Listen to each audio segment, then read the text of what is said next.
The other day, I was scrolling through Right Now Media, and they have tons of different like Bible studies and stuff like that of just different ways you can be encouraged. And it's kind of like Christian Netflix, kind of, not really, but so close, close.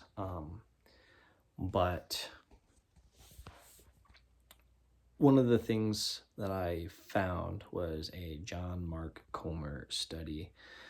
And he's the one that does like practicing the way and stuff like that. And he had a really cool study on just the practice of community and what that actually looks like and how we can best experience community within the design framework that God has given us. It's really cool, really interesting. I only watched the first episode and I kind of want to get back and finish it. But one of the things that really stood out to me the most was the design of community and how the ripple effects would just carry out. And they called it a practice because it was something you actually need to get good at it as well, because it's almost a skill that you have to continuously take part in. I don't know how many of you are introverts, but I know me personally, I'm naturally pretty introverted. And it is hard for me to go out of my way to go and interact with people, especially people I don't know. And so, I don't know, just the whole study has really gotten me thinking about community and especially moving to a different area. Wow, shaky. Sorry. Moving to a new area. I've been here for a little over 3 weeks. Wait, little over 2 weeks? Something like that. My time frame's getting all mixed up now. But only been here for a little bit, but I've been really, really having my heart tug on the concept of community, what it should look like, how it should be utilized, and God's design for it. And God's design is perfect.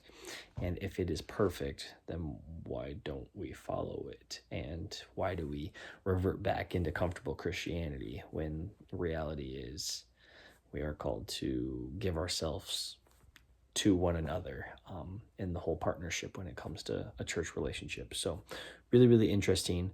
It talked about like circles of not influence, but circles of people, give or take. Kind of talked about Jesus a little bit and how Jesus had like his prime 3 disciples that he really interacted with, and then he had his 12, and then he had 120 with all the group of disciples that he sent out, and then his crowd on the hilltop as he was preaching the Sermon on the Mount and stuff like that. So it really just got me thinking of what it looks like to be in a tight-knit community. And as I thought about it and as I considered it, it became so desirable to me to actually have a group of people that I interact with that care about me, that would do anything for me. Like I was joking around with a couple people for coffee this morning, and we're just talking about how, like, I think it was Francis Chan who said it in one of his sermons. He was like, they didn't have life insurance back then or health insurance. Like the community was the health insurance and life insurance. Like people were so knitted into each other's lives that it was just appealing. Like there was no other way around it. Like this is just what you did. And so really, really interesting. I've been thinking about that and kind of chewing on that lately of just like, man, God, what would it look like? And I'm just praying for this as well, because I don't want to just live in the what ifs, or it would be cool if I want to practice it. I want, like, I'm okay with being the lone nut, to want to desire and start something like this. If you haven't seen the TED Talk about being a lone nut, highly recommend. I'll see if I remember to put it in the description of this video. If I don't, sorry. Just search up how to start a movement, TED Talk, something like that. But man, community, guys.